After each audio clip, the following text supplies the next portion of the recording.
Hey guys, it's Chase here on Gemmy Master Animatronics, and today what I have for you is the Gemmy 2011 6-foot tall life-size strobing ghost prototype. Now this is an item that I got kind of recently. I've had it for a little bit, but I did still get it this month. I've like technically owned it for a little bit, but it actually arrived at my house just this month. So I've had it for a little bit now, but I did still kind of get it recently. But this is an item that I got off my friend, Didi Richard 1, so big shout out to him. This was previously his item. He got it from the Castle of Muskogee. I don't know what year he got it. It would have been picked up with a lot of other stuff. So I don't know if this was like, one of the first rounds of pickups or second or whatever. But this is an item that I got off of him, so again, huge shout out to him. And this is known as the Glitchy Ghost prototype. But what's nice about this one now is it does not glitch. Some people may not like that, some people may like it. I personally, I loved the fact that it glitched before, but we ultimately decided that it's better for this piece just to work as intended, because eventually if the problem with it got worse, it just wouldn't work at all. So we made the decision to just go ahead and totally fix it. So I actually got this piece, not really, I mean kind of in a trade. I did a lot of programming for Didi Richard 1, a lot of, just that kind of stuff for upcoming videos that you guys will see later on his channel. Some really cool stuff, get excited about. But this was kind of the arrangement that we had later down the line. We really couldn't figure out, what would be a good trade-off for the work that I had done. So he after going back and forth with it, he kind of came to me, he was like, well, I initially, thought about doing, this item for it. I was like, well, actually, no, that'd be great. Because I had talked to him in the past about it, I think. I was like, I really like this piece, maybe they do like a deal for it in the future. And I totally forgot about it. Not that I, forgot about this piece, but just like that I had said that a while ago. So I guess it stuck with him, and he ended up agreeing to it, and we ended up, not really shaking hands, but we just kind of like agreed virtually. And then when we all did a meetup, I got to see it for the first time. It was sent to CJ Webler's house, so we could all kind of like repair it and fix whatever was wrong with it. And I do want to get to that later on in the video, because there's some kind of bizarre things that were up with it, reasons why it was glitching and stuff like that. But yeah, so it's finally in front of me now. Really happy to have this piece. It's one of my cooler pieces, I definitely think. I love the Strobing characters, love them a lot. I have now every single strobing piece that Gemmy's did life-size wise. I have both of the Sarah the Sassy Witches. I have the Ghost Reaper.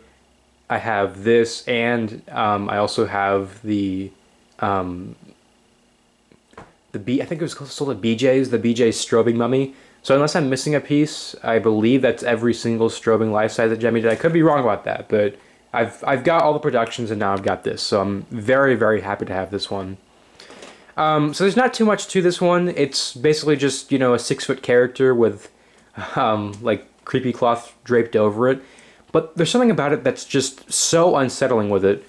I mean, this piece has startled me a few times. I've had it in my room, and I'll walk in, and it does startle me from time to time, because it just, for whatever reason with this one, it's just, like, super unsettling. Like, with a lot of life sizes, they have the big body structure that looks realistic, but then you look at the head and you're like, oh, this is not real, it's not. But there's no head to look at. There's no face or anything. There's just nothingness. Like, you look at the face for reassurance that, this is a fake piece, but there's just nothing there. It just looks like somebody's just with a blank expression is just staring at you, and it's just terrifying, Like, I mean, it's just, it's so simple, but it just, is... It's only something that you can experience in person, I feel like. Just right now, like knowing it's here, it's just like this blank stare is just very, very creepy. But that's what I like about it, Like it's simple things like that may be unintentional, but just can add just such an eerie or like just weird feeling to it. But I'll go ahead and get an up close look at it and show you guys like the new circuits and stuff. He no longer has an EEPROM. He did have an EEPROM in him, and we swapped it out with a cob with the same exact file on it. I ended up, soldering all that up and putting that in him. We did that at the meetup, so Um, that is why he works now. But I'll go ahead and show an up-close look at him. I mean, there's not too much to see. It's like I said, it's just like the cloth draped over him. But so what ended up happening with him, and I'll kind of go over this now while I'm up close. He had an EEPROM. He had an ESH, or an EMM, ESH, XA, whatever you want to call it. And he had an EEPROM. It's a newer style EEPROM. It's the last form that they did before they had stopped manufacturing the items, or not prototyping the items with the EEPROMs. And we don't know what could have caused the glitching, because both the reader and the EEPROM were the cause for it, if that makes sense. Like, the reader itself would work on basically like any file. There were a few that we had tested the reader on that, you know, the audio would be like kind of like staticky and just like not play correctly, but it was never to the extent of like what this was doing. And the EEPROM would play correctly on every single, you know, item, but it would not play right on that specific reader. And it doesn't matter, you know, how many EEPROMs you burned with that program. If it was not that EEPROM on this reader, it would not do the glitch. And that is just like super creepy, you know, like it's, we don't know why, like they both like it only happens on this file, and we don't know why, and only on that EEPROM too. We just don't know why. So I think that's kind of creepy that it does that. I mean, you know, it's pretty obvious. You know, this item is haunted. Like I feel, you know, very unsafe filming this right now. I feel like, you know, I feel like my life's in danger right now. But, you know, of course, you know, I'll sacrifice myself to do the videos for you guys. You know, it's all good. You know, this thing can do what it wants. But so I'll show on the back of this. You can see that the cloth actually does not go on the back. And I don't think that's like a piece missing or whatever. I think that's how it's supposed to be. You can see that there's just so much extra cloth that could, you know, probably go on the back if you want to like stitch it or something, you know, do it like that. But it just doesn't look right. And I don't know if it's because, you know, we've always had it set up like this, you know, to where it's just draping down, or if it just, you know, really doesn't look correct like that. But it looks the best in itself when the cloth is all, you know, draping down right there and there's just all that extra cloth. So I'm fine with it like this. I mean, you can't really see the back of it. So, and we don't even know that there's something missing. Like, we don't know. So I have no idea. You can see he's got various Velcro points to hold the creepy cloth on. There's no like the creepy cloth like itself is the only thing that's sorry, it's the only one that's Velcroed on. The actual like inflatable material right here is not. That's like just basically draped over him. But yeah, the only part of it that actually Velcros is just the creepy cloth itself, from what I've seen. Yeah. And then up in the circuit-wise with him, I'll show you. It wasn't initially like this. I actually just taped everything up underneath this now. I kind of want to take this off so you guys can see like the board and everything. I think that's kind of cooler. But they have the sound sensor attached onto this. So it leads me to believe that, you know, however this was set up initially, this was probably also taped up. But the new chip is on there. It works fine. It's all compressed underneath there like it would be in production. But I mean, I feel like, you know, with these prototype pieces, like you want to have like all the circuitry and stuff showing, you know, because it's cooler that way, you know what I mean? But it's got the standard setup for the, you know, 2011 type stuff. They all just kind of have like the board wrapped up there, and then they've got the EEPROM hanging. But yeah, so that's basically it with up close with him. I can show the face if any of you guys are wondering what the face looks like. It is an executioner head, but it's not black. It's a white head, which is very strange. You can see it right there. Obviously no eyes or anything. Doesn't have like the ghost face eyes. It's just the same exact mold, but just white. And he does have LEDs underneath the head right there. So his head also flashes, while his arms and his body do too. And the piece, it does plug into the back right here. You guys can see all the lights kind of get hooked up to this signal port right here. So you can unplug it. This is where it gets plugged into, and they did paint this.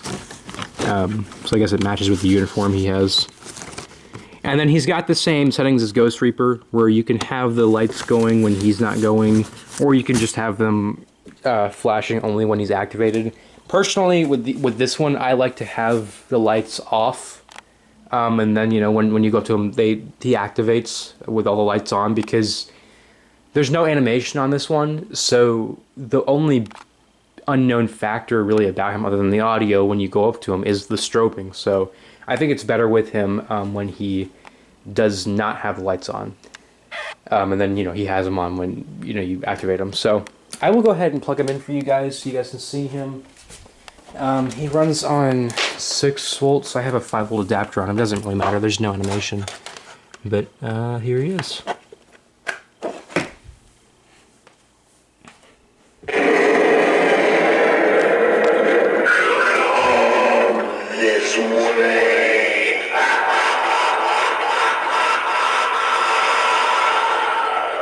Might be a little hard to see right now because I have the lights on, but I will turn them off.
I believe that was the last phrase. Should be like, come this way now.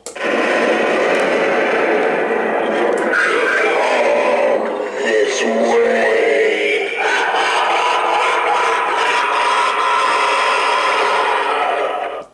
I honestly have no idea where his motion sensor is. I didn't even realize he had one. I thought it was just the sound sensor, but I guess not. He does have, before I forget, he does have an item number on the base right here if you guys want to see that. Oh. Oh, yeah, I guess he has it on the base. My fault. The motion sensor on the base. When I first picked it up, I thought this was one of the ones that did not have that. It's like all the circuitry and stuff was, like all the sensors and stuff was up there. Like he didn't. I forgot that he plugged into the base. My fault. Here is the item number on him. You can kind of see it. It's 62066, or. Yeah, that's 62066. And he's got Velcro on the base too. Like, obviously this base did not go to him. Like, I mean, this does go to this prototype, but when they were pulling it, you know, making him in the factory, like, that base obviously did not go to him, because this has Velcro down here. Because there's no Velcro or anything attached on it.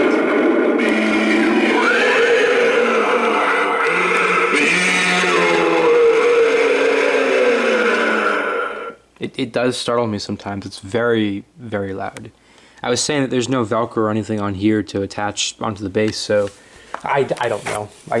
It probably went to like a, well, it looks like the same setup as like a Hunchback or something, but the Hunchback does not plug into the base. He plugs in like on his body shell. But yeah, that's pretty much it with him. Really hope you guys enjoyed. I love this piece. Super, super cool. Again, huge shout out to DD for you know, doing the deal with me. Love this piece, and yeah, really hope you guys enjoyed, and I will see you again next time.